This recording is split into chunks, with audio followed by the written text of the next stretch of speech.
안녕하십니까. 이어서 경남 뉴스입니다.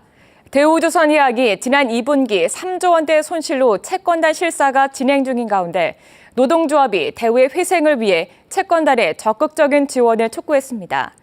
대우조선해양 노동조합은 산업은행을 비롯한 채권단에 회사 회생을 위한 신속하고 적극적인 지원을 촉구하며 회사가 정상화될 때까지 생산성 향상을 위한 모든 노력을 기울이겠다고 밝혔습니다.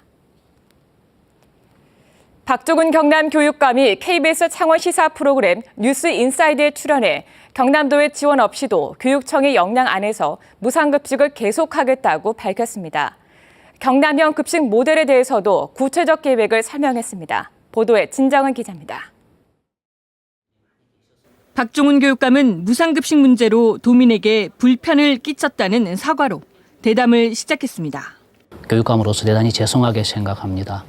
하루빨리 학교 급식이 정상화되어서 하지만 경상남도가 비리 적발에만 초점을 맞춘 감사 만능주의로 가고 있다며 감사도 무상급식비 지원도 받지 않겠다고 강조했습니다. 사람을 잡기 위한 감사라고 저는 판단을 한 겁니다. 그럴 바에는 우리가 지원을 받지 않으면 감사도 받지 않아도 되는 것 아닙니까? 무상급식 재개 여부에 대해서는 경상남도의 지원 없이 교육청 역량 안에서 무상급식 범위를 확대해 나가겠다고 밝혔습니다. 급식 지원을 받지 않고 우리가 가지고 있는 역량대로 학교 급식을 최선을 다해서 경상남도와 감사를 놓고 충돌하고 싶지는 않다며 변수가 있으면 다시 판단하겠다는 여지도 남겼습니다. 그런 상황이 저는 안 오리라고 보고 안 와야 된다고 생각합니다. 상황의 변화나 또는 어떤 다른 변수가 생길 때 그때 가서 제가 다시 판단하겠습니다만. 박 교육감은 또 학교 급식의 식단부터 식자재 유통까지 개선해 체계적으로 통합 운영하는 경남형 급식 모델에 대해서도 설명했습니다. KBS 뉴스 진정은입니다. 올해 경남 지역의 벼 재배 면적은 지난해보다 줄었지만 생산량은 증가했습니다. 동남지방통계청은 올해 경남 지역의 벼 재배 면적은 7만 3천 헥타르로 지난해보다 3%가량이 줄었지만 쌀 생산량은 1.7%가 증가한 38만 2,900톤으로 예측된다고 밝혔습니다. 통계청은 올해 일조량이 증가하는 등 기상 여건이 좋아 쌀 생산량이 늘었다고 설명했습니다. 민주노총 경남본부와 농민회, 경남지역 시민사회단체가 오늘 창원 만남의 광장에서 민중대회를 가졌습니다. 이들은 정부가 추진 중인 노동시장 구조개혁과 밥살용 쌀 수입 반대, 홍준표 도지사, 주민 소환 등을 주장했습니다. 집회에 참가한 800여 명은 대회를 마치고 이 같은 내용을 시민들에게 알리기 위해 새누리당 경남도당까지 거리 행진을 펼쳤습니다. 오늘 오전 10시 반쯤 창원시 의창구 동읍에서 농작물 저장 저온 창고에서 불이 났습니다. 불은 창고 1, 2층 내부 400제곱미터와 감자 3,500상자를 태워 8천만 원의 재산 피해를 낸 뒤 1시간 만에 꺼졌습니다. 경찰과 소방당국은 세척을 위해 고압 분무기를 사용하던 중 불이 난 것으로 보고 정확한 화재 경위를 조사하고 있습니다. 오늘 날 12시쯤 사천시 창선 삼천포대교 위에서 67살 최모 씨가 몰던 1톤 화물차가 마주오던 1톤 화물차와 충돌했습니다.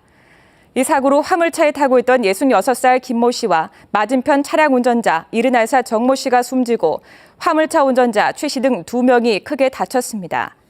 경찰은 최 씨가 몰던 화물차가 차선을 급히 바꾸는 과정에서 중앙선을 넘은 것으로 보고 정확한 사고 경위를 조사하고 있습니다. 오늘 오후 2시 20분쯤 거제시 사등면 국도 14호선 확장 공사 구간에서 250mm 상수도관이 파손됐습니다.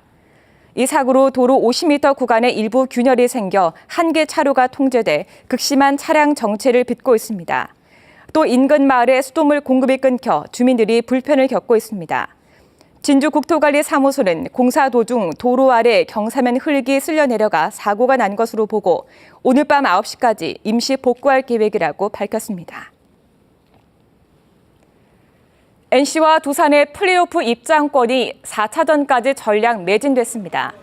KBO는 마산야구장 1, 2차전에 이어 서울 잠실 야구장에서 열리는 3, 4차전도 모두 인터넷 예매로 매진됐다고 밝혔습니다. NC와 두산의 플레이오프 1차전은 내일 오후 2시 마산 야구장에서 열립니다.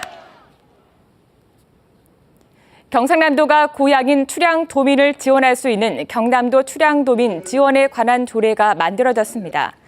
이 조례에 따라 도정 시책 홍보, 도 특산물 판매 홍보 등 도 발전을 위한 출향도민 사업에 도지사가 예산을 지원할 수 있습니다. 경남도는 내년부터 지방재정법이 바뀌어 조례 없이는 외부 단체 지원이 안 된다며 출향도민에 대한 공식적인 지원 근거가 마련됐다고 설명했습니다. 창원 소방본부가 중앙소방학교에서 이틀간 열린 전국 소방기술 경연대회에서 경북에 이어 종합 2위를 차지했습니다. 전국 18개 소방본부 2,500여 명이 참가한 이번 대회는 화재와 구조, 구급 3개 분야 5개 종목에서 소방관들이 체력과 기술을 겨뤘습니다. 전국 소방기술 경연대회는 28년 역사를 가진 최고의 소방대회입니다. 경남도가 발주한 지방도로의 준공 지연으로 인해 건설사가 경남도에 요청한 간접비가 56억 8천만 원에 이르는 것으로 나타났습니다. 함안 7원 대산 간 4차로 확포장 공사의 경우 5년 예정이었던 공사 기간이 예산 부족으로 15년으로 늘어나면서 26억 원의 추가 비용 지급을 요구하는 등 5개 업체가 56억 8천만 원을 지급해 줄 것을 경상남도에 요청했습니다. 경상남도는 간접비를 지급한 사례가 없다며 지불할 수 없다는 입장입니다. 지금까지 경남 소식이었습니다.